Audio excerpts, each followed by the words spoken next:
अमाल बाब 25। बस फेस्तुस सुबह में दाखिल होकर 3 रोज़ के बाद कैसरिया से यरूशलेम को गया, और सरदार काहिनों और यहूदियों के रईसों ने उसके यहाँ पौलुस के खिलाफ फरियाद की और उसकी मुखालिफत में ये रियायत चाही कि वो उसे यरूशलेम में बुला भेजे, और घात में थे कि उसे राह में मार डालें।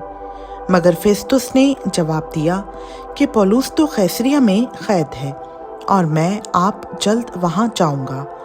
बस तुम में से जो इख्तियार वाले हैं वो साथ चलें, और अगर इस शख्स में कुछ बेजा बात हो तो उसकी फरियाद करें। वो उनमें 8-10 दिन रहकर कैसरिया को गया और दूसरे दिन तख्ते अदालत पर बैठकर पौलुस के लाने का हुक्म दिया। जब वो हाजिर हुआ तो जो यहूदी यरूशलेम से आए थे वो उसके आसपास खड़े होकर उस पर बहुतेरे सख्त इल्ज़ाम लगाने लगे, मगर उनको साबित ना कर सके। लेकिन पौलुस ने ये उज़र किया कि मैंने ना तो कुछ यहूदियों की शरीयत का गुनाह किया, ना हैकल का, ना कैसर का।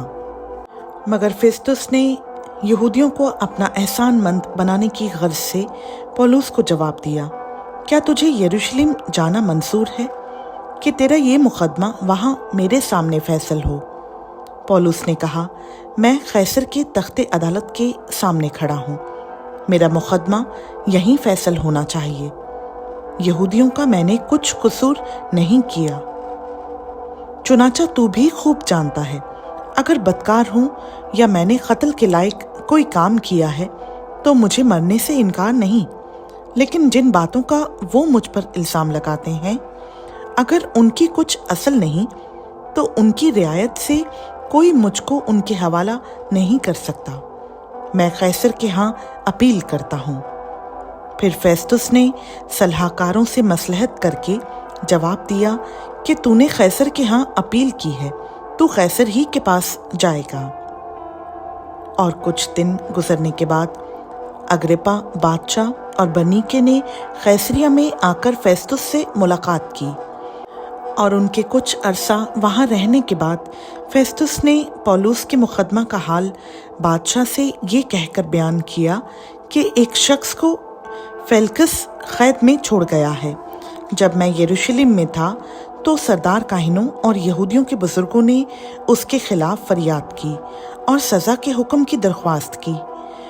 उनको मैंने जवाब दिया कि रोमियों का ये दस्तूर नहीं कि किसी आदमी को रियायतन सज़ा के लिए हवाला करें, जब तक कि मुद्दालिया को अपने मुद्दइयों के रूबरू होकर दावा के जवाब देने का मौका ना मिले।